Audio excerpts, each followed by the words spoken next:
Hola, buenas tardes. En esta grabación voy a hacer la resolución del examen de la PAU de la UCLM de Matemáticas 2 celebrado ayer 4 de junio del 2025, ¿vale? No voy a entrar en hacer valoraciones del examen, yo creo que es bastante fácil, tampoco ha supuesto una diferencia fundamental el hecho de que parecía que iba a plantearse un examen de tipo competencial, no hay una diferencia abismal, sí que es cierto que disminuye bastante la posibilidad de elegir. En cuanto a la dificultad, como decía y digo, pues yo creo que no es difícil, ¿vale? Lo primero serían las instrucciones, tener claro que en los ejercicios 2, 3 y 4 solamente se tiene que contestar a una de las opciones y el ejercicio uno pues hay que hacerlo por completo. Todos valían 2,5 puntos y la duración para la prueba era de 90 minutos.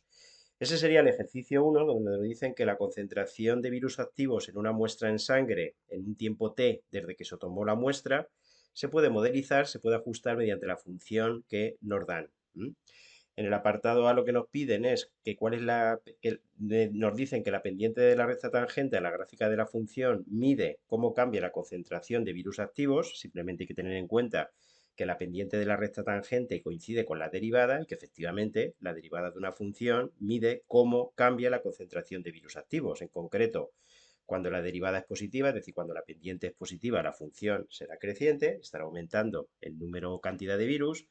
Cuando la pendiente de la recta tangente o la derivada, que es lo mismo, sea negativa, pues estará disminuyendo la cantidad de virus. Y lo que nos dicen es calcula el tiempo en el cual este cambio, es decir, no la cantidad de virus, sino la cantidad, cómo está cambiando esa cantidad de virus, es el valor más pequeño posible. Y aún así nos hacen una nueva aclaración, es decir, el tiempo en el que el valor de la derivada es mínimo. Importante este recuadro porque tengo que calcular el mínimo no de la función, sino de la derivada de la función. Esa es la dificultad en sí del problema. Date cuenta de que te están pidiendo que calcules el mínimo, no insisto, de la función, sino de la derivada de la función. Lo que voy a hacer es tener claro, como decía y dije, que la pendiente de la recta tangente en un cierto valor coincide con la derivada de la función en ese valor. Y lo que voy a hacer es a la función derivada llamarle con otro nombre. Por ejemplo, p de pendiente. P de t, la derivada, y es de esa función de la que tengo que calcular el mínimo. No de la propia función, aunque seamos pesados, sino de la derivada de esa función. Muy bien. Lo primero que voy a hacer entonces es determinar cuál es la función de la que tengo que calcular el mínimo, calculando la derivada, ¿no? Calcular la derivada yo creo que es bastante sencillo. Fijaros que hay un número delante de la función. Sabéis que cuando hay un número delante de una función y tengo que derivar, tengo que multiplicar ese número por la derivada de la función. Hay otra opción que es este 5, meterlo dentro de este factor, y derivar 5t más 5 por e elevado a menos t. Yo he optado, siempre que tenga un número delante de una función, por cuando voy a derivar poner ese número por corchete todo lo que me quede la derivada de la función. Fijaros que la derivada de la función, obviando el 5, que ya insisto, lo ponemos delante, sería la derivada de la primera función de la que está a la izquierda por lo que está a la derecha sin derivar, más la derivada de la función que está a la derecha derivada por la que está a la izquierda sin derivar. La derivada de la primera función, la derivada de t más 1 vale 1, y la derivada de e elevado a menos t, la derivada de elevado a algo es la más fácil. E elevado a algo, eso sí, regla de la cadena, no se te olvide multiplicar por la derivada del algo. La derivada de menos t sería e elevado a menos t por menos 1. Cuidado por este por menos 1. Aquí lo que he hecho es sustituir cada valor por la derivada correspondiente y darme cuenta de que en la expresión que queda dentro del corchete puedo extraer factor común e elevado a menos t. De esa manera, lo que me queda es, reduciendo una vez que saco factor común, que la derivada de la función es 5 por e elevado a menos t por paréntesis menos t. Y esta es la función de la que tengo que encontrar los mínimos. Muy bien. Sabéis que para calcular los mínimos de una función, pues lo primero que tengo que hacer es determinar el dominio. Está claro que el dominio de la función es, aquí me lo dicen, desde 0 en adelante, ¿no? Si el virus evoluciona desde 0 en adelante, evidentemente la derivada de la función también evoluciona desde 0 en adelante. La derivada de la función, la derivada del p de t, que es como yo le he llamado, pues de nuevo tengo que aplicar el mismo procedimiento. El menos 5 que está delante lo pongo delante multiplicando y de nuevo sería la derivada de la función que está a la izquierda por la segunda sin derivar, más la derivada de la que está a la derecha por lo que está a la izquierda sin derivar. La derivada de e elevado a menos t, tal y como antes dijimos, sería e elevado a menos t por menos 1, y la derivada de t valdría 1. De nuevo puedo extraer factor común e elevado a menos t, y la derivada me queda que es menos 5 por e elevado a menos t y por menos t más 1. Lo siguiente que tengo que hacer es averiguar los valores donde la derivada vale 0, que son los candidatos a los lugares donde se van a encontrar los extremos relativos, porque sabéis que es condición necesaria, aunque no suficiente, para que una función tenga un cierto valor, un máximo o un mínimo, el que la derivada en ese valor valga 0. Igualamos a 0 la derivada de p, y me quedaría que la posibilidad de que el producto de los dos factores sea 0 es o bien que el que está a la izquierda sea 0 o bien que el que está a la derecha sea 0. Para resolver la primera de las ecuaciones, el menos 5 pasaría dividiendo a la derecha y el 0 lo anula, y e elevado a menos algo que nunca vale 0. En realidad valdría 0 en el menos infinito, ¿vale? E elevado a algo nunca vale 0, por lo tanto, sin solución. Y la segunda de las opciones, el segundo factor sea 0, pues me queda que la t valga 1. Y lo que hago ahora es seccionar el dominio para no tener que derivar de nuevo, seccionar el dominio que va desde 0 hasta infinito por el 1 y evaluar la derivada de la función p con un valor a la izquierda y con otro valor a la derecha. Aquí podría coger, por ejemplo, el 0,5 y aquí podría coger, por ejemplo, el 2. Y veríais fácilmente que la derivada en el primer tramo es negativa, por lo tanto, la función es decreciente, y que la derivada en el segundo tramo es positiva, por lo tanto, la función es creciente. Conclusión, el mínimo de la derivada se alcanza cuando la t vale 1, ¿vale? Aquí pone cuando la t vale 1, es un error, el mínimo se alcanza cuando la t vale 1. Aquí debería poner un 1.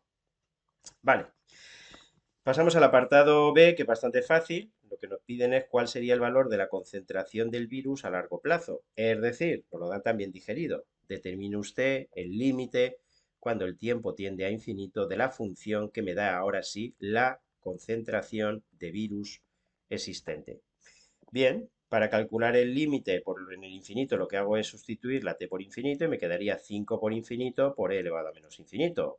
¿Vale? Y lo que me quedaría entonces, como e elevado a menos infinito vale 0, pues me quedaría 0 por infinito. 0 por infinito es una indeterminación que no es resoluble directamente utilizando la regla del L'Hopital. Para poder utilizar la regla del L'Hopital, lo que tengo que hacer es transformar esta expresión en una fracción. Está fácil. Lo único que tengo que hacer es e elevado a menos t, ponerlo como 1 entre e elevado a t. Recordad que cuando una potencia el exponente es negativo, la puedo escribir como la inversa con el exponente positivo, 1 entre e elevado a t. De esa manera ya la he transformado en una división, y si de nuevo vuelvo a evaluar, pues la indeterminación que me queda ahora es infinito entre infinito. Esa indeterminación sí que es resoluble aplicando la regla del L'Hopital. Lo único que tengo que hacer es la derivada del numerador, dividirla entre la derivada del denominador. De nuevo sustituyendo me quedaría 5 entre infinito, que vale 0. Por lo tanto, la respuesta es que la concentración a largo plazo tiende a desaparecer. Evidentemente es lo esperable, el virus tiende a desaparecer. Yo creo que es fácil, ¿eh? Pasamos al problema 2. Recordar que a partir de ahora, tal y como nos va a ir recordando continuamente, elige y resuelve solo uno de los dos apartados siguientes. Ambos apartados son de geometría y ambos apartados son pues, muy fáciles, ¿vale? Vamos a empezar haciendo el apartado A. Nos dan dos rectas, me dan la recta R1 y la recta R2, y en la primera pregunta, en el A1, lo que nos dicen es que determine la ecuación de una tercera recta, R3, cuyo vector director es simultáneamente perpendicular a los vectores directores tanto de R1 como de R2 y que pase por el punto 0, 0, 0. Bueno, yo aquí he hecho un dibujo, ¿eh? Lo que tengo que hacer es obtener un vector que sea simultáneamente perpendicular al vector director de la primera recta y al vector director de la segunda recta. Evidentemente ese es el vector, el, el- el producto vectorial. Sabéis que el producto vectorial de dos vectores es un vector que es perpendicular simultáneamente a ambos vectores. Y ese vector me vale como vector director de la recta que me piden. Y el punto por el que pasa la recta es el 0, 0, 0, el origen de coordenadas. Por lo tanto, es un problema que es fácilmente resoluble. Lo primero que tengo que hacer es obtener el vector director de cada una de las rectas. Fijaros que me dan la ecuación continua, con lo cual de una manera rápida el vector director de la primera recta, mirando los denominadores, sería el 1 menos 1, 1 de la primera, y el de la segunda el 2, 1 menos 1. Y para obtener el vector director de la tercera recta, hago, como decía, el producto vectorial de ambos vectores. Para hacer el producto vectorial de ambos vectores, pues el procedimiento es el determinante de los vectores de la base canónica y JK, y en cada una de las dos filas restantes pongo las coordenadas respectivamente de el primero y el segundo de los vectores de UR1 y de UR2. Desarrollando el determinante por la primera fila, pues esto es lo que obtendría. Haciendo los determinantes, obtendría que el vector director de la tercera recta es el que tiene de coordenadas 0, 3, 3. Esta cuenta, evidentemente, también sería realizable utilizando la calculadora. Pienso yo que es más el tiempo que pierdes en meter los vectores en la calculadora y en hacer el producto vectorial que en hacer estos tres determinantes para obtener, como decía, el vector director de la tercera recta. Para obtener el vector director de la tercera recta, una vez que lo tengo, la recta, sabéis que los ingredientes son un punto, el 0, 0, 0, y un vector que marque la dirección, que sea paralelo a la recta, pues el que acabo de obtener. ¿Qué ecuación escribo? Fijaros que no me determina cuál. Con lo cual, yo la que he escrito aquí es la ecuación continua, que es la que me daban ellos, ¿eh? Y también podría optar por escribir, por ejemplo, aquí las ecuaciones paramétricas o la ecuación general, ¿vale? La ecuación en forma general, que en realidad son dos planos cuyo intersección darían la recta. Cualesquiera, como no te especifican, la que te resulte más fácil, yo pienso que esta sería posiblemente la más fácil, o esta, en fin, la que quieras. Vamos a hacer ahora dentro del apartado A, el segundo subapartado, el A2, en el cual me piden que determine la distancia a la segunda recta, a esta segunda recta, desde un punto que me dan, el menos 1, 2. Recordar que el procedimiento, la forma de calcular la distancia desde un punto a una recta, pasa por obtener el módulo del producto vectorial del vector que va desde cualquier punto de la recta elegido al azar hasta el punto P por el vector director de la recta y dividir entre el módulo del vector director, con la salvedad de que el vector director puedo coger el que yo quiera y el punto también el que yo quiera. Es decir, es una fórmula que no depende, evidentemente, ni del punto A ni del vector director. Manos a la obra. En este caso, el punto que me dan, desde el cual tengo que calcular la distancia, es el menos 1, 2. El punto de la recta que yo voy a coger mirando los numeradores son el 1, 1, 1, está facilísimo, y el vector director de esa segunda recta, tal y como ya antes dijimos, es el 2, 1, menos 1. Lo primero que voy a hacer es determinar el vector que va desde A hasta B, pues sabéis que lo obtengo viendo la diferencia entre las coordenadas del punto de llegada y las del punto de partida, B menos A, que si hacéis la cuenta os quedaría menos 2, 1. Hago igual que hice antes el producto vectorial, en este caso de AB por UR2, podéis comprobar que queda 1, 0, 2, y para calcular la distancia desde el punto B hasta la recta, en el numerador calculo el módulo del producto vectorial, es decir, la raíz cuadrada de la primera coordenada al cuadrado más la segunda al cuadrado más la tercera al cuadrado, raíz de 5, y abajo el módulo del vector director de este vector, que sería la raíz cuadrada de 2 al cuadrado, que es 4, más 1 al cuadrado, que es 1, más menos 1 al cuadrado, que también es 1, es decir, raíz de 6. Por lo tanto, la distancia me queda raíz de 5 entre raíz de 6, que racionalizando queda raíz de 30 entre 6 unidades. Y esa sería la respuesta del segundo apartado del ejercicio 2A. El ejercicio 2B, pues yo creo que también es muy fácil. En este caso lo que me dan como ingredientes son una recta y un plano. Y en el apartado B1 me dicen que determine la ecuación de un plano que yo voy a llamar pi', que contiene a la recta que me dieron, a la recta R, y que es perpendicular al plano pi que también me dieron. Yo siempre creo que ayuda bastante tener un dibujo y de esa manera fácilmente veo que los ingredientes que necesito para escribir la ecuación del plano son fácilmente obtenibles. Me vale como punto del plano cualesquiera de los puntos de la recta, el punto A, ¿vale? Pues cogería cualquier punto de la recta. Me vale como vectores directores del plano el vector que marca la dirección que lleva a la recta y el vector perpendicular al plano. Evidentemente, si el plano pi' es perpendicular al plano pi, cualquier vector que sea perpendicular al plano pi, en particular el vector normal lo es, me vale como vector paralelo que marca la dirección de pi'. Lo que he dicho de palabra, pues es lo que voy a hacer. El punto A de la recta, pues el punto A que cojo de la recta es, mirando los numeradores como veis, 0, 0, 0. Ese punto, por tanto, está en la recta y por tanto es uno de los puntos del plano. El vector director de la recta sería el 1 menos 1, 2, mirando en este caso los denominadores, que también sería por tanto paralelo al plano, porque la dirección que lleva el plano pi', y el vector normal del plano pi, que es el 1 menos 1, 3, pues también evidentemente es paralelo al plano pi'. En este caso, para obtener la ecuación general, que es por la que yo he optado, pues tendría que hacer el determinante. En la primera fila tendría que poner x menos la primera coordenada del punto, en este caso x, y menos la segunda coordenada del punto, y menos 0, que sería y z menos la tercera coordenada del punto, que es 0. Y en el resto de las filas, los dos vectores que marcan la dirección, el 1 menos 1, 2 y el 1 menos 1, 3. ¿Vale? Haciéndolo por Sarrus, pues por ejemplo me quedaría menos 3x, me quedaría ahora menos z más 2y más z más 2x menos 3y igual a 0. Podéis comprobar que queda menos x menos y igual a 0, o lo que es lo mismo, x más y igual a 0. Y esa sería la ecuación general, que es por la que yo he optado, del plano pi'. En el B2 lo que me piden es que calcule el ángulo que forman la recta y el plano que nos dieron en el apartado anterior, teniendo en cuenta que la recta y el plano se cortan en el punto 0, 0, 0, es decir, este punto de aquí sería el 0, 0, 0.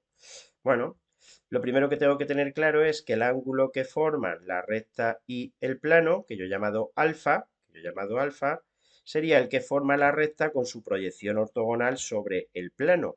Y evidentemente, si cogiese el vector director y el vector normal del plano, este ángulo y este serían complementarios, sumarían 90 grados, ¿no? Que es lo que aquí he escrito. Llamo alfa al que me piden, el que forman la recta y el plano, llamo beta al que forman el vector director y el vector normal, y ambos ángulos son complementarios. Por lo tanto, si determino uno de ellos, fácilmente podría determinar el otro. ¿Qué es lo que yo he hecho? Pues he sacado el ángulo que forman el vector director de la recta y el vector normal del plano. El vector director de la recta sería, como veis, el 1 menos 1, 2, ya lo dijimos antes, y el vector normal del plano sería el 1 menos 1, 3. Por la fórmula del producto escalar puedo determinar fácilmente el coseno del ángulo que forman los dos vectores, el coseno de beta. Que ya sabéis que el coseno del ángulo que forman dos vectores lo puedo obtener como el producto escalar de los dos vectores entre el producto de lo que miden los dos vectores. El producto escalar de los dos vectores es primera por primera más segunda por segunda más tercera por tercera, es decir, 1 más 1 más 6, 8. El módulo del primer vector es la raíz cuadrada de 6 y el módulo del segundo vector es la raíz cuadrada de 11. Si cogéis la calculadora veréis que beta sería el arco coseno de este valor de aquí y el ángulo que me queda es 10,02 grados. Sabiendo que beta vale 10,02 grados y volviendo a incidir en que los dos ángulos son complementarios, el ángulo que forman la recta y el plano serían 79,98 grados. Vale, vamos a pasar al 3, parte de álgebra. El apartado A es pues, el típico problema en el que hay que resolver un sistema para los diferentes valores de un parámetro y resolverlo para uno concreto, en concreto para cuando la A vale 0. Y vamos a empezar pues, con la primera parte. Yo creo que es fácil. No obstante, yo pienso que el otro ejercicio, yo creo que es incluso algo más fácil, aunque creo que la mayoría de la gente habrá optado por este, pues porque es el típico que la gente pues está harta de practicar y que al final uno está deseando que le caiga para hacerlo. Bien, me dice, como decía, y digo, que discuta el sistema de ecuaciones según los diferentes valores del parámetro A y que identifique en cada caso el número de soluciones.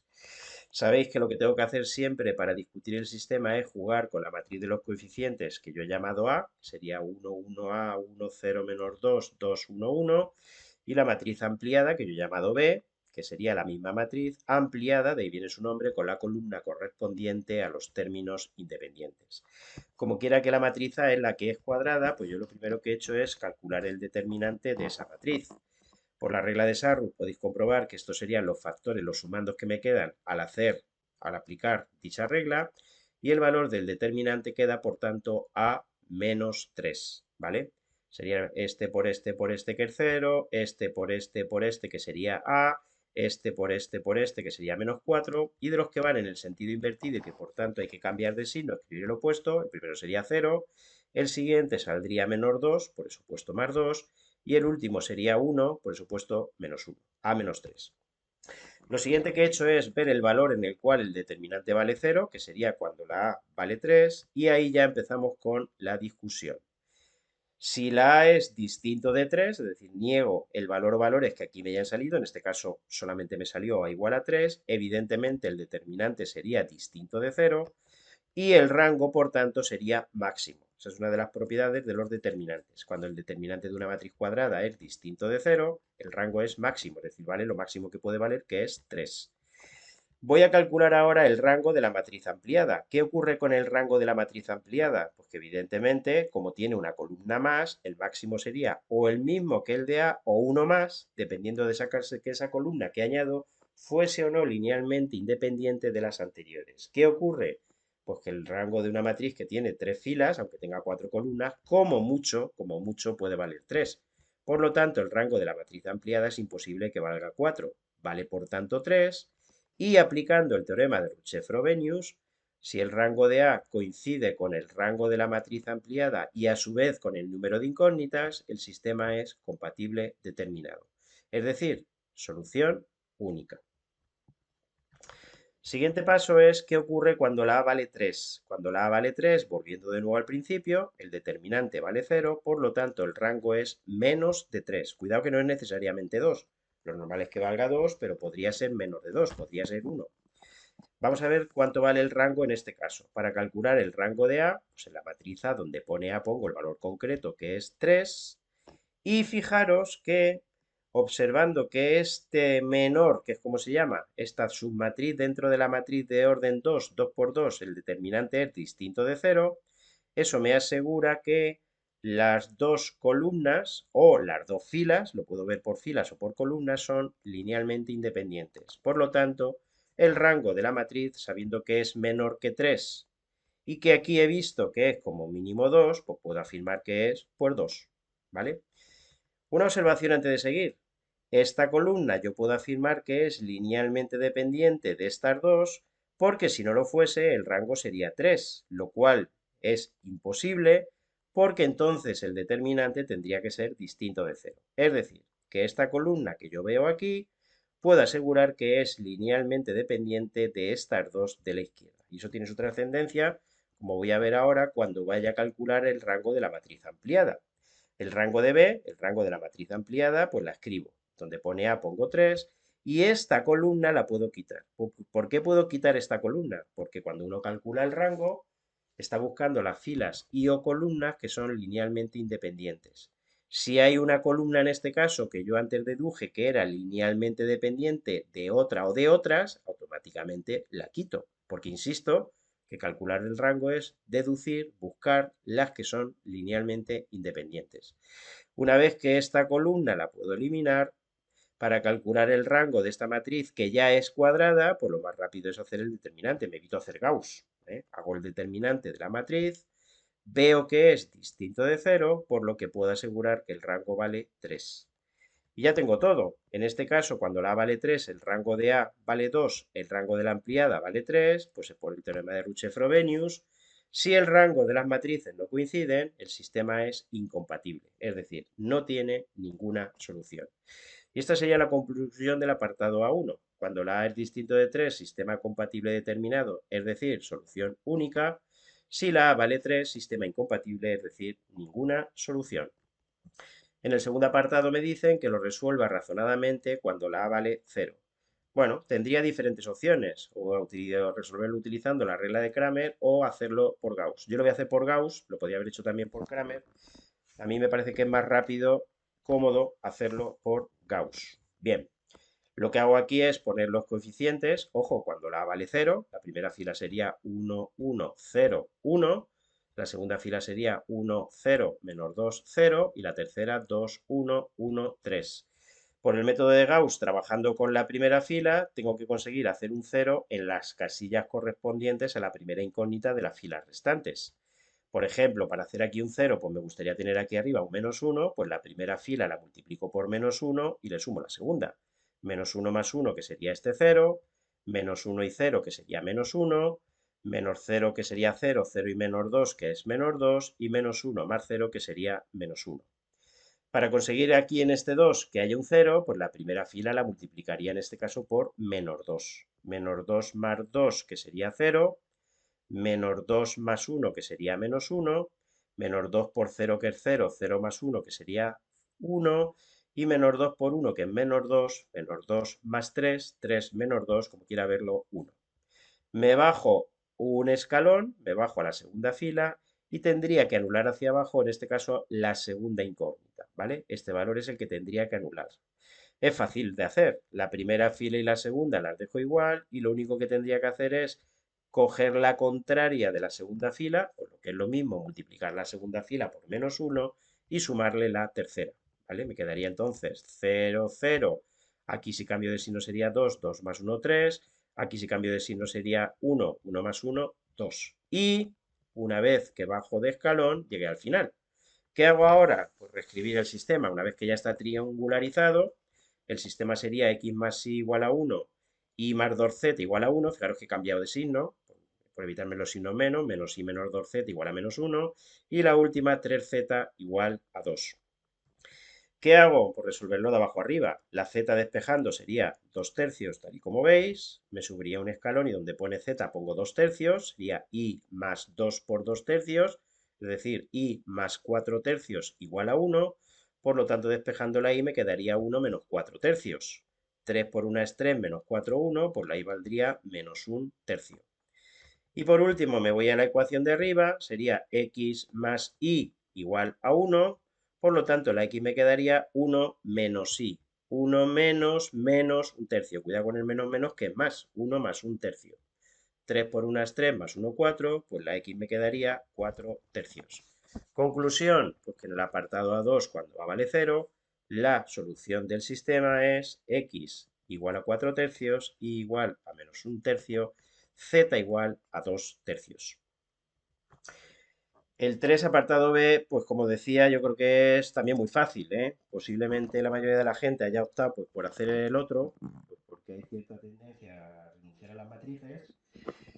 El apartado B1 pues es por resolver la ecuación matricial. Fijaros que el sistema está expresado como una ecuación matricial, esta que viene aquí, y lo que tengo que hacer es despejar la x. Lo primero que hago es llevarme esta x a la izquierda restando y esta b a la derecha sumando, ¿eh? Lo que voy a hacer aquí ahora es sacar factor común la x por la derecha. Cuidado que en el mundo de las matrices no se cumple la propiedad conmutativa, por lo tanto tengo que sacar factor común por la derecha. Y cuidado que aquí no puedo poner un 1, tendría que poner una i, porque si pusiese un 1, matrices y números no se pueden restar. Pero sí que es cierto que aquí donde pone x puedo anteponer una i, puedo poner i por x, porque la matriz identidad es el elemento neutro para el producto. Una vez que llego aquí, para despejar lo que vale la x, tendría que multiplicar por la inversa de la matriz por la izquierda. Vuelvo a repetir que el producto de matrices no cumple la propiedad conmutativa. Por lo tanto, la x valdría a menos i menos 1 por b, ¿vale? Lo que normalmente nosotros decimos pasa dividiendo, pues en el mundo de la matriz sabréis es que pasa invertido. Pasa invertido por la misma parte, por la izquierda. Este sería entonces el procedimiento para calcular lo que vale la x. Y ahora viene la pregunta, ¿siempre va a haber solución? Pues no. El hecho de que haya solución que será única, es o va a depender de que esta matriz sea inversible. Sabéis que cuando uno resuelve una ecuación matricial, al final la ecuación va a tener solución, voy a poder determinar en este caso la matriz X, si todas las operaciones que aparecen aquí son realizables. Lo primero que voy a hacer es ver para qué valores existe la matriz inversa, y aquí es donde ya me voy a poner a hacer cuentas. La matriz A menos I sería la matriz A 2, 1, 1M menos la matriz identidad de orden 2. Todavía no hemos hablado de qué orden tendría que ser la matriz. Como todas las matrices son, aquí lo dicen, de dimensión 2 por 2, donde aquí ponemos i, nos estamos refiriendo a esta matriz, la 1, 0, 0, 1. Resto las dos matrices y me queda 1, 1, 1, m menos 1. Sabéis que la condición necesaria y suficiente para que una matriz tenga inversa es que el determinante sea distinto de cero. Por lo tanto, lo que hago es el determinante de la matriz, que me queda m-2, y aquí sería la conclusión. ¿Existirá la matriz inversa? Sí, solamente si el determinante es distinto de cero, sí, solamente si la m es distinto de 2. La pregunta, ¿y en este caso la solución será única? Efectivamente, la solución que obtendré es, mediante este procedimiento, la matriz X tal y como vamos a ver en el apartado B2. En el apartado B2 lo que me dicen es que para m igual a 1, que resuelva el sistema anterior. Bueno, recojo lo que hice en el apartado anterior, esta es la manera de calcular lo que vale la x, haciendo la inversa de a menos i y multiplicarla por b. Recordamos que a menos i era la matriz 1, 1, 1, m menos 1 y particularizamos al valor en el que la m vale 1. Por lo tanto, en este caso, la matriz a menos i sería 1, 1, 1, 0. Voy a calcular la inversa de la matriz y para calcular la inversa de la matriz lo voy a hacer por el método de Gauss. Para matrices 2×2 es muy rápido, también lo podría hacer por determinantes, en fin, como queráis. Yo lo he hecho por Gauss. Para hacerlo por Gauss, a la izquierda pongo la matriz de la que tengo que calcular la inversa, esta de aquí, y a la derecha la matriz identidad. Hago transformaciones elementales, de modo que a la izquierda consiga la matriz identidad, pues en ese caso la que aparece a la derecha es la inversa. Bueno, aquí están todos los pasos, son muy fáciles. El primer paso, por ejemplo, para conseguir aquí hacer un 0 es menos la primera fila más la segunda. Y en el siguiente paso es directamente sumar las dos filas. Y por último, la segunda fila cambiarla de signo. Esa es la manera rápida de conseguir tener a la izquierda la matriz de identidad. Por lo tanto, la inversa de a menos i sería 0, 1, 1, menos 1. Por lo que la matriz X, tal y como antes deduje, se puede calcular multiplicando esa inversa que acabamos de obtener por la matriz B, que es 1, 1, 1, 0. Si hacéis la cuenta, sabéis que se multiplican filas por columnas, 0, 1 por 1, 1, que sería 0 por 1, que es 0, más 1 por 1, que es 1, el primer elemento sería un 1. Sigo ahora con la primera fila y lo multiplico por la segunda columna, sería 0 por 1, que es 0, más 1 por 0, que es 0, este 0 de aquí. Paso ahora a la segunda fila por la primera columna, 1 por 1 que es 1, menos 1 que es 0, 1 menos 1, 0. Y por último, 1 por 1 que es 1 y menos 1 por 0 que es 0, 1 de aquí. Por lo tanto, la matriz X, la que me piden que calcule, es la matriz identidad, la 1, 0, 0, 1. Vale, vamos a pasar al ejercicio 4, que es el último. Hombre, yo creo que en este caso el más fácil es el B, no es que el apartado A sea más difícil, pero el B pues es el típico problema de la normal, que además nos dan un trozo de la tabla de la normal, que es el que voy a necesitar, y yo creo que es bastante sencillo. El primero es pues un problema también yo creo que sencillo. Me dicen que una baraja española está compuesta de 40 cartas, tal y como creo que todos sabemos, entre las que hay 4 ases. En un juego de azar, dos jugadores compiten entre sí. El juego consiste en que el primer jugador baraja las cartas y las va sacando una a una hasta que encuentra un as, ¿vale? Imagínate que fuese la segunda vez, o fuese la séptima vez, o fuese la décima vez. Es decir, él para de sacar cartas hasta que consigue sacar el primer as. Me dice que a continuación el otro jugador vuelve a juntar todas las cartas, las vuelve a barajar y repite de nuevo el mismo procedimiento. Va sacando cartas hasta que vuelve a obtener un as. Y me dice que gana el jugador que más cartas haya sacado, contando el as. Es decir, que gana el jugador que consiga sacar el as más tarde. Esa sería la idea que tiene que tener claro. Yo creo que es fácil de entenderlo, lees el juego y luego lo que me dice aquí es que si ambos jugadores sacan el mismo número de cartas, pues como uno tiende a imaginar, pues hay un empate, es decir, no gana ninguno.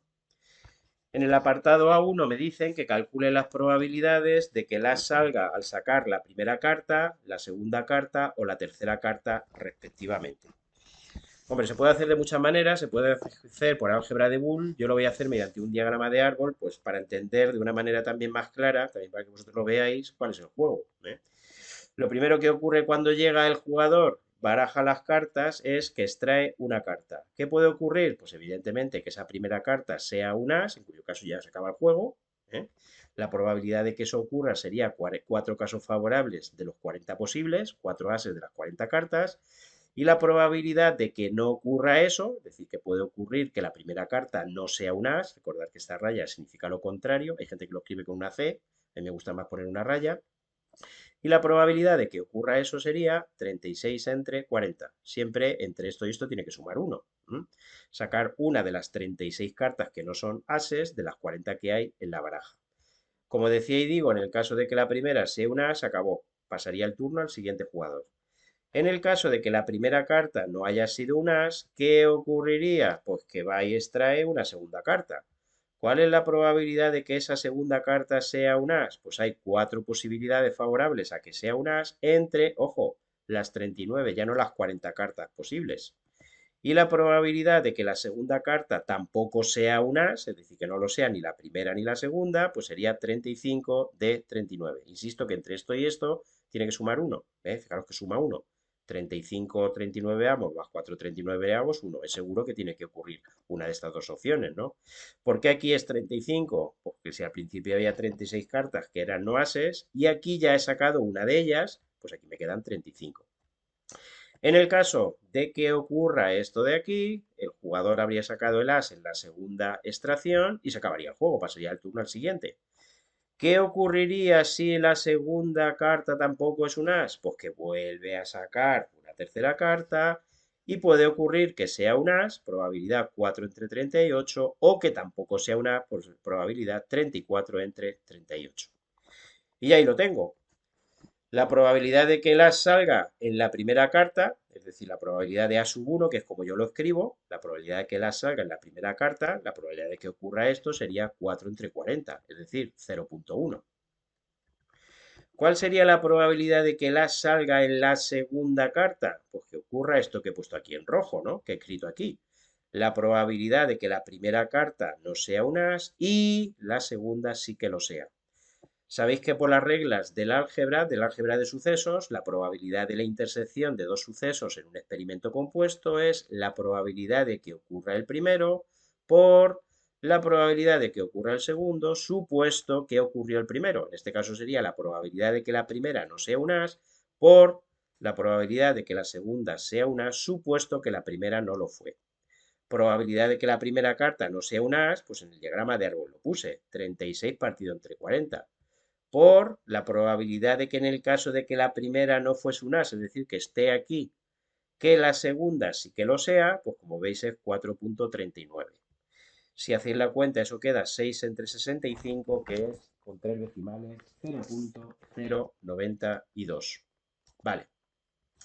Y vamos a calcular ahora, por último, cuál es la probabilidad de que el as salga en la tercera carta.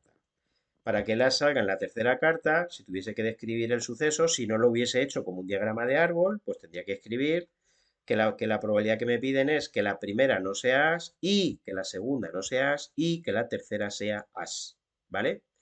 De nuevo, para calcular la probabilidad de la intersección, en este caso, tres sucesos en un experimento compuesto, es la probabilidad de que ocurra el primero, es decir, que la primera no sea un as, por la probabilidad de que ocurra el segundo, supuesto que ocurrió el primero, es decir, que la segunda no sea una, supuesto que la primera no lo fue. Y por último, por la probabilidad de que ocurra el tercero, en este caso que el tercero sea as, supuesto que no ocurrió ni el primero ni el segundo, es decir, no ocurrió el primero y no ocurrió el segundo. Directamente mirando todas estas probabilidades en el diagrama de árbol correspondiente al caso que estoy estudiando, sería 36,40 avos por 35,39 avos por 4,38 avos. Si cogéis la calculadora, eso veréis que es 21 entre 247 con 3 decimales, 0,085. Esta sería la conclusión del apartado A. ¿Cuál es la probabilidad de que el as salga en cada una de esas cartas? Pues la probabilidad de que el as salga en la primera extracción o en la primera carta es 0,1. La probabilidad de que salga en la segunda carta 0,092 y la probabilidad de que salga al extraer la tercera carta 0,085. Vamos a hacer ahora el segundo. Dice, si el primer jugador ha sacado dos cartas contando el as, es decir, eso es lo que ha ocurrido con el primer jugador, Digamos que la ha sacado a la segunda, ¿cuál es la probabilidad de que el segundo jugador le gane? Vamos a ver que para que el segundo jugador le gane, lo que voy a hacer es lo contrario, es decir, cuál es la probabilidad de que el segundo pierda y cuál es la probabilidad de que empaten. La probabilidad de que el segundo pierda es que saque el as en la primera, porque no olvidéis que gana el que saca más cartas. Por lo tanto, la única posibilidad que hay de que el segundo pierda es que saque el as en la primera carta. ¿Cuál es la probabilidad que tiene segundo jugador de sacar el as en la primera carta? Pues aquí lo tengo, 4/40, por lo que es lo mismo, 0,10. Voy a calcular ahora aquí cuál es la probabilidad de que empaten. Pues hombre, evidentemente, tal y como viene en el enunciado del problema, la única posibilidad que hay de que empaten es que este jugador también lo saque en la segunda carta. Y la probabilidad de que empaten, la probabilidad de que ese segundo jugador saque el as en la segunda carta sería 6 entre 65. Y por último voy a calcular lo que me piden. La probabilidad de que gane el segundo, pues sería 1 menos, es decir, lo contrario de que ni pierda ni empaten. Es decir, 1 menos 4/40 más 6/65. Si cogéis la calculadora y hacéis la cuenta, eso quedará 21 entre 26 y eso queda 0,808 con 3 decimales. Por lo tanto, esa sería la probabilidad de que el segundo jugador le gane al primero en el caso que me dicen de que el primero sacó el as en la segunda carta. Vale, y vamos a terminar con el último problema, problema 4, problema típico de la normal. Me dicen que una empresa produce aparatos para medir distancias. Durante el proceso de calibración, realiza una serie de experimentos para medir la distancia entre dos puntos que están separados 1,5 metros entre sí. Debido al error de los aparatos, se sabe que los valores medidos siguen una distribución normal de media 1,5 metros, es decir, no funciona mal el aparato, al menos el valor medio, el valor esperado, coincide con la distancia que hay entre esos dos puntos, y la varianza 0,64. Cuidado que me da la varianza y no la desviación típica. En el B1, en el B2 y en el B3 me piden en el B1 y en el B2 que calcule dos probabilidades y en el B3 que calcule, tal y como después veré, un percentil. Lo primero que tengo que tener claro es que la variable que interviene en este problema es la distancia medida. Esa variable, tal y como me dice en el enunciado, sigue una distribución normal, cuya media es 1,5 y cuya desviación típica, ojo, cuidado, peligro, no es 0,64, no, es la raíz cuadrada de 0,64, que podéis comprobar que es 0,8, ¿vale? Cuidado con eso. De esa variable, tipificando, obtendré una normal 0,1 que es de la que me dan la tabla, ¿vale? Esta tabla que me dan es de un trozo de la parte positiva, del 0,5 en concreto hasta el 1,30. En el apartado A lo que me piden es cuál es la probabilidad de que la medición, es decir, la variable x, sea más de 2,1 metros. Por la probabilidad de que x sea mayor que 2,1, pues sé que lo que tengo que hacer es tipificar. Tipificar, sabéis que es restar la media y dividir entre la desviación típica. Pues eso hago en las dos partes de la inecuación. X menos 1,5 dividido entre 0,8 mayor que 2,1 menos 1,5 dividido entre 0,8. Cuando tipifico una variable normal, es decir, cuando a una variable normal le resto la media y divido entre su desviación típica, lo que obtengo es una normal 0,1, una z. Por lo tanto, obtendría la probabilidad de que z, esto se convierte en una normal 0,1, sea mayor si cogéis la calculadora que 0,75. Cuidado, porque uno va enseguida al 0,75 y la probabilidad que sale es 0,7734. Pero fijaros que en la tabla de la normal 0,1 me dan la probabilidad acumulada. Por lo tanto, tengo que tener claro que este valor que aparece aquí, este 0,7734, es hacia atrás, acumulada, ¿no? Y a mí la que me piden es justamente al revés, por encima. Es decir, este valor que está aquí señalado sería el 0,75 y la probabilidad que me piden es mayor, hacia la derecha, por encima.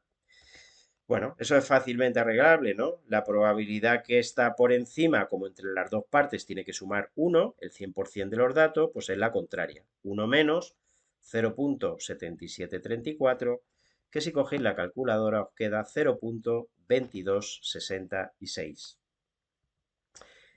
En el apartado B2 me dicen cuál es la probabilidad de que la medición del aparato sea superior a 0,9 milímetros. Bueno, por lo que me piden es cuál es la probabilidad de que sea superior a 0,9. Igual, tipifico, resto 1,5 y divido entre 0,8 en las dos partes de la inecuación. Siempre que tengo una inecuación lo que hago con una parte para que se mantenga la desigualdad lo tengo que hacer con la otra.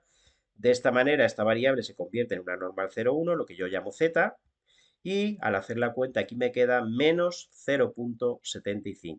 Es decir, tengo que calcular cuál es la probabilidad que en una normal 0,1 queda por encima del menos 0,75, ¿vale? Fijaros que en la tabla que me dan solamente vienen valores positivos, por lo tanto el menos 0,75 no viene. Pero es que además me dan la que queda por detrás, y aquí es donde me tengo que dar cuenta que la variable normal 0,1 es una variable que es simétrica y que se distribuye de igual forma alrededor de la media. Es decir, que la probabilidad que queda por encima del menos 0,75 es la misma que la que queda por detrás del 0,75. ¿eh? La probabilidad de que z sea mayor que menos 0,75 es igual que la probabilidad de que z sea menor que el valor contrario, 0,75. Esta probabilidad directamente viene en la tabla, lo único que tengo que hacer es buscar el 0,75, curiosamente el mismo de antes, y la probabilidad es 0,7734. Y pasamos al último, ¿cuál es el valor de la distancia tal que el 80,51% de las mediciones estarían por encima de él? Es decir, tengo que calcular cuál es el valor, de modo que el 80,51% de las mediciones están por encima de él, en probabilidad 0,8051. La probabilidad de que la medida esté por encima de ese valor tiene que ser 0,8051. ¿Qué tengo que hacer? Pues tipificar, no tengo otra, ¿no? Cuando yo tipifico, la probabilidad se mantiene. Entonces pasaré a una normal 0,1 y el valor tipificado sería el correspondiente a este que desconozco. El valor tipificado sería de menos 1,5 entre 0,8. Este valor es el que yo tendría que ir a buscar en la tabla, pero con un problema. Cuidado, que uno se va aquí a la tabla, se le calienta la boca y dice que ese valor es el 0,86. No, porque el valor que viene en la tabla es el que queda por detrás, el que queda por detrás, y aquí es lo que queda por encima. ¿Qué tengo que hacer? Ya lo dijimos antes. Yo estoy buscando cuál es un valor que deja por encima 0,8051, pues el contrario de ese valor, por eso he puesto aquí un menos, el contrario de ese valor deja por detrás 0,8051, ¿vale? Y eso es lo difícil. Yo creo que este paso es el más difícil de darse cuenta del problema. Una vez que llego aquí, ya sí que definitivamente este valor al que le he puesto el círculo buscando en la tabla, 0,8051, se tiene que corresponder con 0,86, es decir, este valor es 0,86. Y a partir de ahí saco D. Escribo lo que he dicho antes de palabra, este valor es el 0,86. Lo primero que yo haría es el menos pasarlo a la otra parte dividiendo. Siempre que voy a despejar algo y lleva adelante un signo menos, yo he cambiado de signo. Y lo siguiente que hago es el 0,8 que está dividiendo pasa multiplicando y el menos 1,5 sumando. Es decir, destipifico, también lo podría decir de palabra. Voy a multiplicar por la desviación típica y le voy a sumar la media. Si cogéis la calculadora y hacéis las operaciones, ese valor queda 0,812. Y ese es el valor de la distancia, tal que el 80,51% de las mediciones están por encima de él. ¿Vale?